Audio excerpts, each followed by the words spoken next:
Welcome everyone to the new off-meta guide, or F the meta, we can say that. Today, we are doing the Mongol civilization for F the meta guide, and it's gonna be crazy.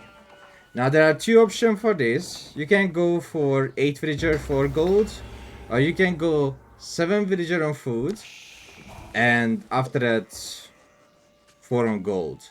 But what you need to do is you have to get her so your total gold need to be 275. The reason behind that, because you're gonna get superior mobility.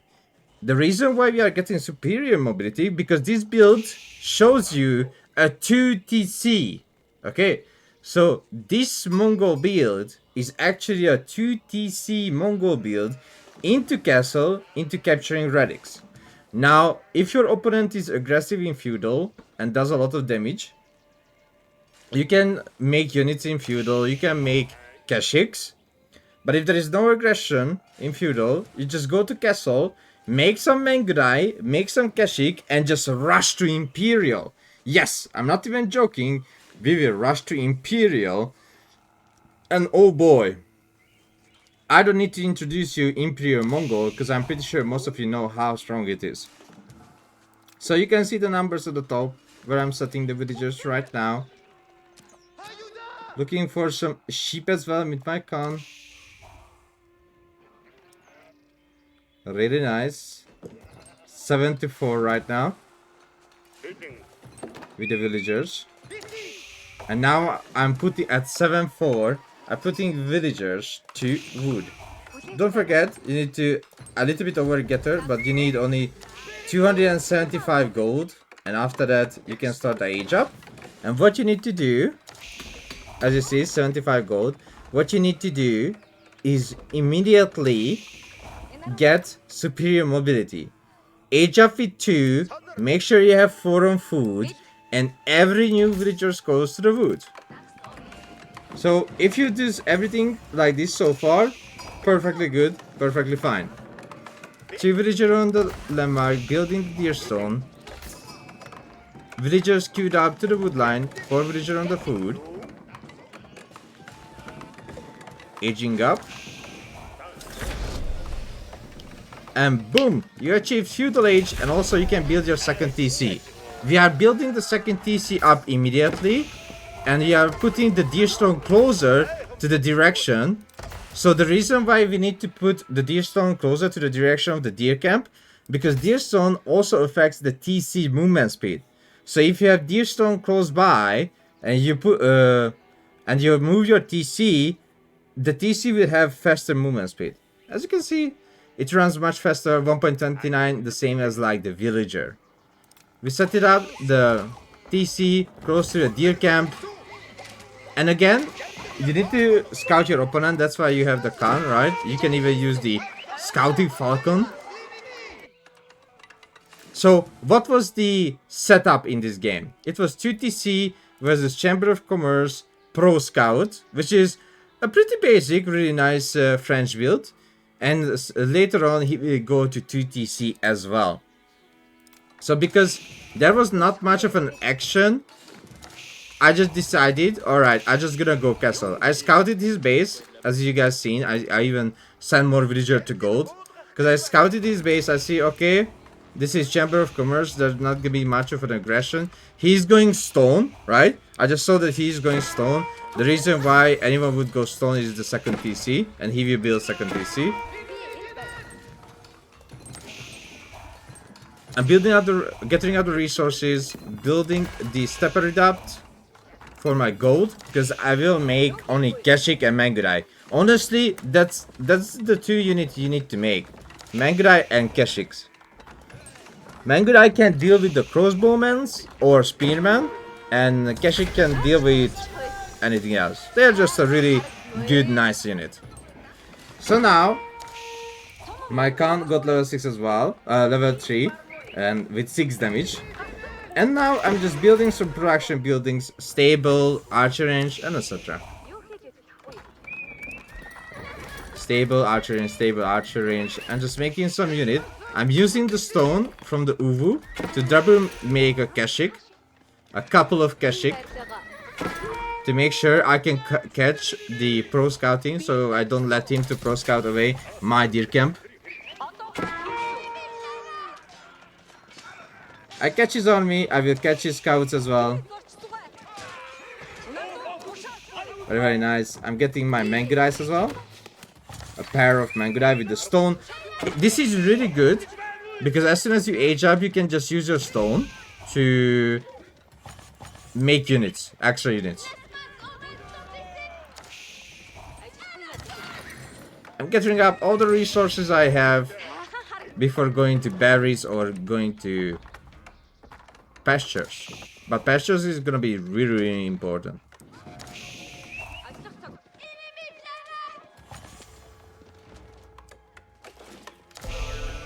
Alright, so as you see, I bladed up a player tent to make shaman out and pick up the relics. It's very important since right now I have the map control, right? I have Keshik, I have Mangudai. I know he's on Chamber of Commerce and he's protecting his base. I saw that he's building a keep, so I'm pushing my army a little bit in. I will lose a few units, yes, but he's losing villagers, as you can see. He's just losing and losing and losing villagers, which was really nice. 6 villager kill and military kill. 4 to 10, 60 to 63. But we should not forget he's on Chamber of Commerce. So, I built up the patches around my player tent. Why do you build it up around it? Because there is an upgrade called the Monastic Shrines in H3. Player tents allow improved production within their influence even without an Uvu. So these buildings of player tents will work as an Uvu. You will not have the Uvu upgrades inside of them, but you will boost up your pastures insanely. So you can see 1 minute 52 seconds to make a sheep. Upgrade is done. 1 minute 15 seconds. So from 1 minute 52 we went down to almost 1 minute for the sheep to be made from the pasture. That's crazy buff. That's really good. Is it at like 40 seconds? Yeah, almost. So shaman tent helps a lot to make your sheep out of the pasture. I made some Keshik, I made some Mangudai, I'm raiding around. Now I'm aligning my economy. I gathered enough gold to get my upgrades and etc. So I'm send my villagers to the food, and I'm trying to achieve Imperial age as soon as possible. I just made a few military units. Maybe in your game you will need to make more Keshik, more Mangudai, but don't worry. Just make sure you have 1,200 gold and mostly on food, so you can just get to the next stage as soon as possible. You can do some little bit annoying raids, just like what I'm doing right now. As you see, I'm being annoying, doing some raids, just torching the wall. And you see, he's not focusing to attack my base, he's really focusing on my military. And we are going up with the Kagnak Palace. We're building the Kagnak Palace right now. Doing some little bit of fight against his army. Doing some really nice trades.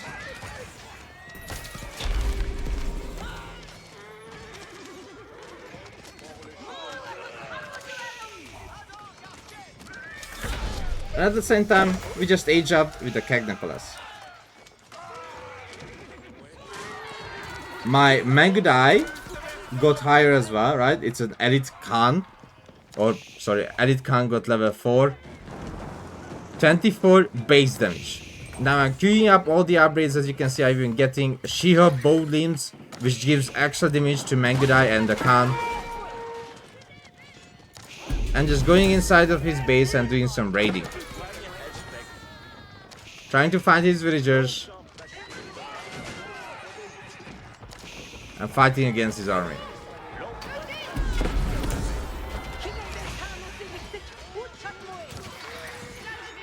You can see I have full map control. I'm capturing the sector side, and I managed to get 5 relic. Now just get more and more upgrades as much as possible.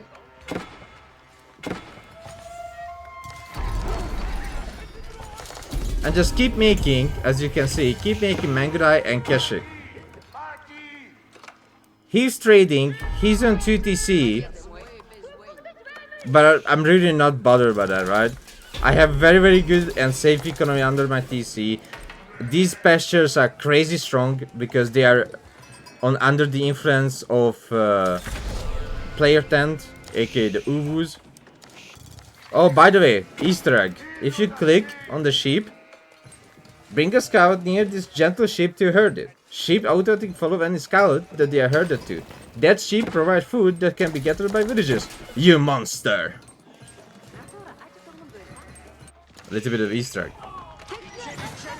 He's trying to build up that keep, but he keep losing villagers to it. And the Mangudai Keshik combo is very strong to stop.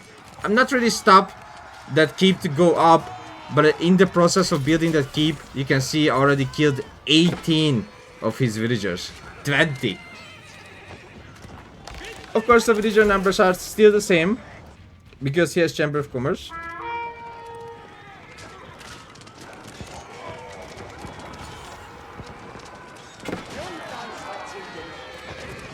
But soon it will be different.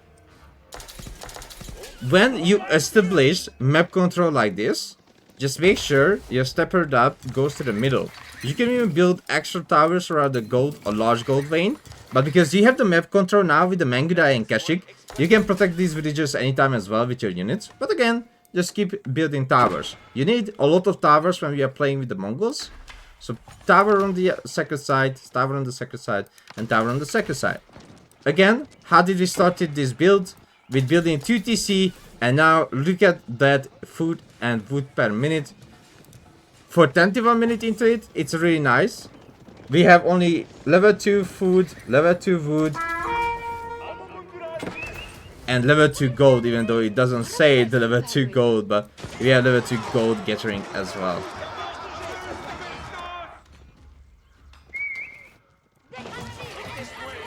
Really nice economy compared to his economy.